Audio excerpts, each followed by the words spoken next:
This is an interview by Roland Matthies for the Clark County Historical Society of Paul Price, and the date is October 7, 1999. Yeah, excuse me. You know better than that, Barbara. It's September.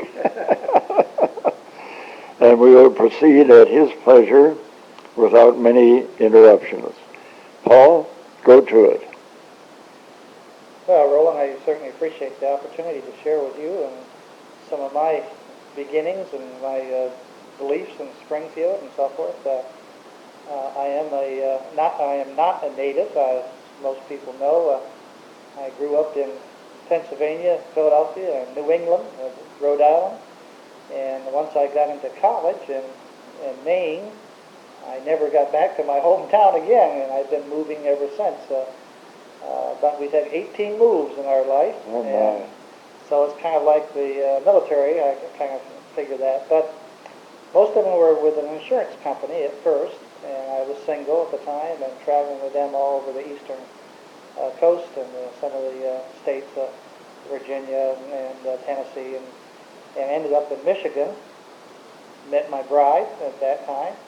And at the same time, I joined the Boy Scouts of America as a professional and served with them for the next 30 years. And they moved you almost 4 years to the date, every 4 years. So when we moved here to Springfield, we had a thought that we'd have one more move. We didn't expect to stay in Springfield, but we knew this was the final training period before I would be moved to a council of my own. And the council went through a little hard times there for a while, and they finally found out that they had to downsize a little bit, and so I was one of the lucky ones that had 30 years and had my retirement safe, and so I had to step down at that time. But I didn't want to stop work at that time, so I felt a little hard that I had been chosen to be let go, but I was very fortunate in getting into other work in the Springfield area. I helped to build the food bank, the Loaves and Fishes Food Bank, which is now the Second Harvest Food Bank. Had a few years there, and then I've recently been able to get into the ministry. I've been appointed by the Bishop of the United Methodist Church to serve two churches, a little tiny community of Harmony and also Pitcham. And I've enjoyed for the last 2 years being their pastor, and Kiwanis has been very important to me as a service club, as a community. I guess I always have believed in giving back to the community no matter where I lived, even if it was only for short times. And Kiwanis was it was a very important step at that time because they asked me to serve as their secretary, which is a paid position, and so it kind of helped me over the hard times when I lost my job. So that's kind of my working area. My belief is, as I mentioned, always been working with young people pretty much most of my life, working with other people, doing things for the community, and I've always believed wholeheartedly in doing that.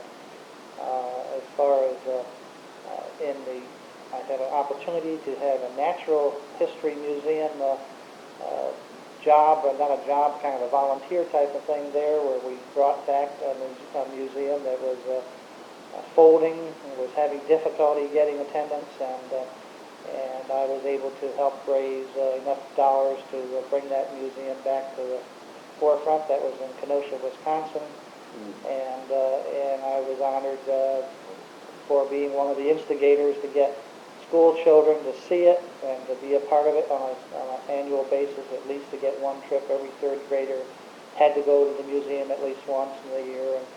And so I've always had an interest in history, in saving and preserving our legacy and what our parents and our grandparents left to us.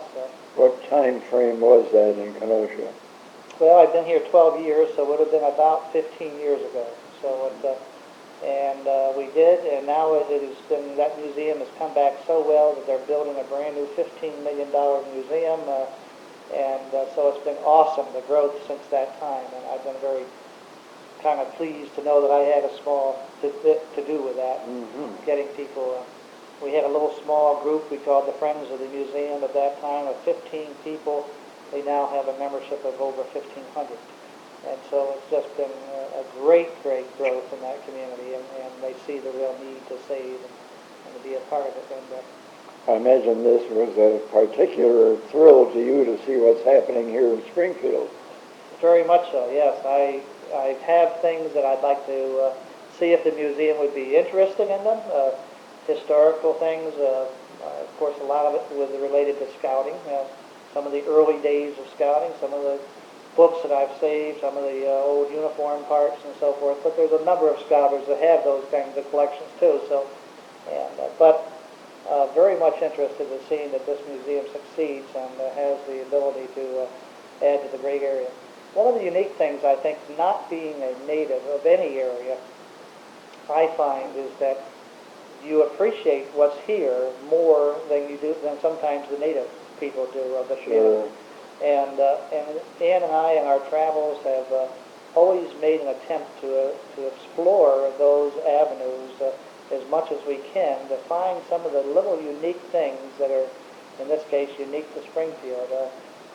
Some of the things that that many people tell us, well, I've never seen that, or I've never done that, and I said, well, for instance, the Arts Festival. I mean, you are so unique in the Arts Festival here in this town with having free, outstanding performances and things like this, and so things like that we need to take advantage of. And I think that if I can give that to children and so forth to maintain those things and then keep that legacy going, I think that's a great experience. Because I've worked so much with young people, I tend to be a little disappointed at times when they don't see big dreams, and they talk about, what's your dream, what's something big in your life that you like to see, and they don't imagine big like we used to. I think they get everything instantaneous nowadays, and so I think there's some amazing sources that I hope the museum will definitely work with the education system and insist that the younger grades make sure they have field trips to the museum, and so that every youngster gets a chance to go through that museum and see that. I think that's very critical to schools being integrated into that program. The fact that there will be no admission charge will be a great attraction. Right, very true. That's very true. But even if there was, I think a small admission charge sometimes creates an image that it's important to be there. And so, I mean, I don't see us pricing ourselves out of existence, but I think sometimes I've been to Milwaukee museums, and they charge people out of the county, which I think is the intention here too. There was some thought of charging people that are not in the county, and I don't see any problem with that. There's many people that come to see the botanical museums in Milwaukee because of the beauty that they have created and so forth. And I've never seen anybody hesitant about paying a couple of dollars to see something like that. This business of your being a part-time pastor of the Methodist Church causes me to be concerned and to try to learn more about your qualifications. How did the bishop determine whether you were eligible to do that? Yeah, good question. I wondered too how they chose me, but I think it came about because I had been a lay speaker for about 10 years of the 12 years that I've been here. And churches have asked and requested my services. And one of the downfalls of that is that you go in to be a lay speaker, you make your message and you do your service that morning, you glad hand people, but you don't know their needs. You don't get a chance to feel for them or to do anything further other than praying with them maybe together one time. And then you're not called back to that church for some years.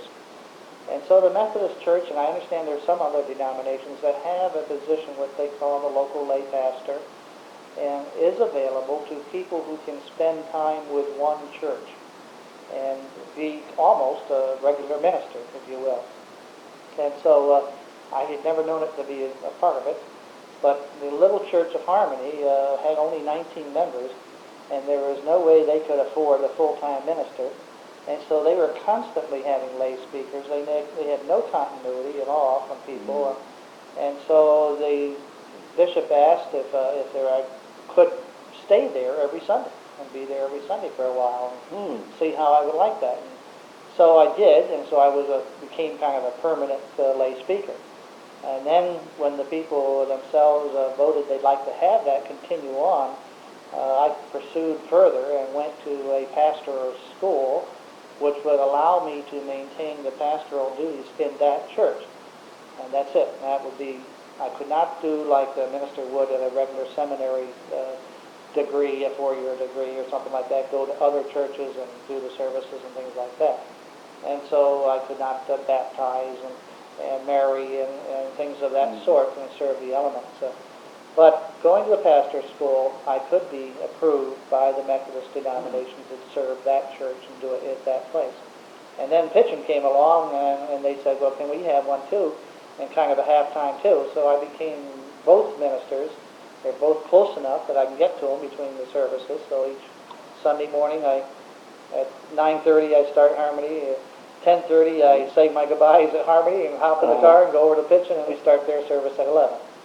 And then since then, I have now been authorized and approved by the state of Ohio, so I can marry, and I can, and within my own church, of course, I can baptize and so forth like that. So, but that's highly interesting. So the bishop has approved it. It's a yearly appointment, and so this is my second year now. They've just recently appointed me again for another year with both of these churches. And it fills the bill because as many denominations, they have not had enough people graduating from seminaries to fill the churches.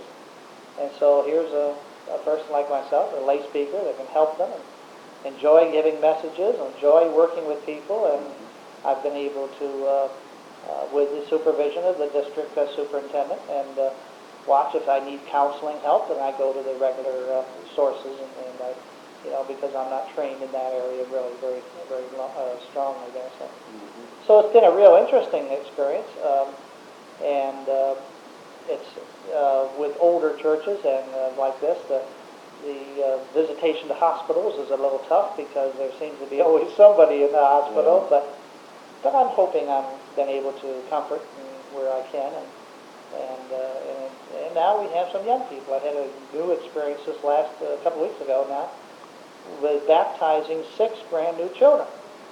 2 families that moved into the area, one joined the church, both of them had 3 children of their own, and they had never been baptized. And so, my goodness, what an opportunity for an older congregation to see 6 brand new children. Oh, wow. So it's kind of a neat little thing. Do those little churches offer any Sunday school work? Very little, because there's not too many young people. The young people have gone to the bigger churches that offer more activities, more programs, and things like that. We do have qualified teachers that would put on summer and Sunday school programs. And we have, when we have enough children, or a couple of children, 2 or 3 children there, they do some sort of a Sunday school program, but it's not every week that these kids always come. So you don't always have that. So that's the thing. I didn't have to have children's sermonettes until just recently because it was all older folk, and they have adult Sunday school programs with the adults, but not for the children. Paul, let's get to Springfield now. With your really vast experience with the youth of the community through Boy Scout, and now through Kiwanis and through the church, what do you see in Springfield that would attract people to this community? Well, when I arrived here, my children were already grown and through the school systems. I think Springfield has a major problem with their school systems. It is known that the school boards around the area that they have had trouble, and they've not been able to solve some of the bickering among themselves, and I think that hurts their image. I think that hurts Springfield's image for a young family to come in. It encourages them to go to private schools or homeschooling and things like that. So I see a need to brush up our image, and that of course takes dollars and monies that it's hard to come by. But I think our schools need to be improved. I mean, I've seen pictures I've seen them in the schools where classrooms are desperately in need of repair, and that's a bad image to bring a new family into Springfield. I see good people wasting their time and trying to maybe get some new resources, and maybe we as we get older are a little more stubborn to release more and more money in taxes and things. And I think there's some better systems of getting monies for our schools than that are currently in use. But I think this is not only Springfield's problem, but it's also widespread. But coming into Springfield and going into the work with the Scouts and seeing these schools, I saw some problems there in that there was not the, how do we say, the camaraderie, if you will, between one school to the next or something like that, or understanding that the total program was good. One school would get a lot of help, we in our service club, do a real fine job helping the younger kids in Emerson. And there's 2 or 3 other schools that are crying for help and aren't getting that. And we need to somehow branch out and get other organizations to help those schools or correct that situation somewhere. And we do. I think we need some sort of a youth center. We've struggled, I know, in the downtown area with a couple of areas that have flourished for a short time and then either gotten too expensive or I don't know exactly what the reason is, but they haven't been able to maintain it. And I think most cities nowadays have some sort of a good center that can help young people. And we just unfortunately have too many single parents that need that help. And so I think that from the ministry standpoint, I see a failure in the church. The church has failed to uphold their part of the bargain to maintain the family structure. And I really think that the churches need to get back in and taking care of their families. And it doesn't have to be a member of their church, but families in their area, to see that they get the necessary guidance spiritually as well as economically. And churches have become buildings that we're more protective of and wanting to improve those rather than going out and doing the mission work in the field. You don't have to have a fancy air-conditioned church and all this sort of thing just to work for God's work, Yeah. So that area I see as a real problem of working with the young people and the community spirit. I see Springfield, though, as also a fine town. Of course, it's known to be a retirement area, heavy in that end of the spectrum. I see absolutely nothing wrong with that. I see if you can maintain that, but you can't keep on depending on the retirees to do all the work of the younger people.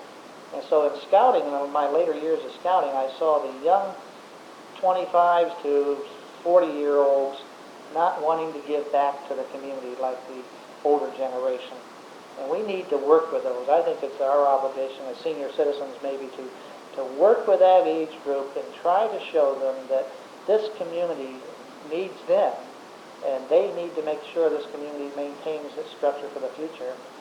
And that's a hard road. I expect that part of this is the fully employed mothers that you can't reach anymore. Right, I agree. That one parent family and where they're working all the time and to make ends meet. We ought to be helping some way to help that family grow. And if it means that we all, as service clubs or churches or something, take on X number of families and say, how can we best help you? How can we help your youngster? We need to take a look at that and be a community of helping those others. But there's a lot of young people that just don't have that feel that they ought to do something for somebody else or for the community. It's the kind of the old me generation. It's what have you got done for me? What have you done for me? And even Tawanians are no longer building like we used to build. We used to go out and actually put our hands on things and build them and develop things. And now we're more reticent to writing a check and not getting involved in it. And I think that's wrong. I think we need to get back to the touch of a human hand to another person is just a marvelous thing. And so I think that's where we need to be. Well, this has been highly interesting, Paul. I appreciate having had this interview with you. You have a very unusual background. The military move around a lot, but you moved around within the social atmosphere of trying to elevate the youth of America. And that was a unique opportunity for you. And I'm sure from what I know of you that you had a tremendous influence on a good number of people. Well, it's always a pleasure to see some of these youth that knew you in camp, and they come up and they say, "Hi, Mr. Price," you don't remember their name, but it is a thrill to see that the young people do remember. And as you say, I've had many wonderful experiences like that of young people that have in later years gotten married, invited me to their weddings, or had children, and they've called me and met with their new children and so forth like that. And that's a good feeling inside. Well, Paul, I think we wind it up with the reminder that maybe 50 years from now, somebody will be reading this in the archives of the Clark County Historical Society. And they say, "Who is Paul Price?" Oh, yeah. Thanks a lot. Well, thank you very much.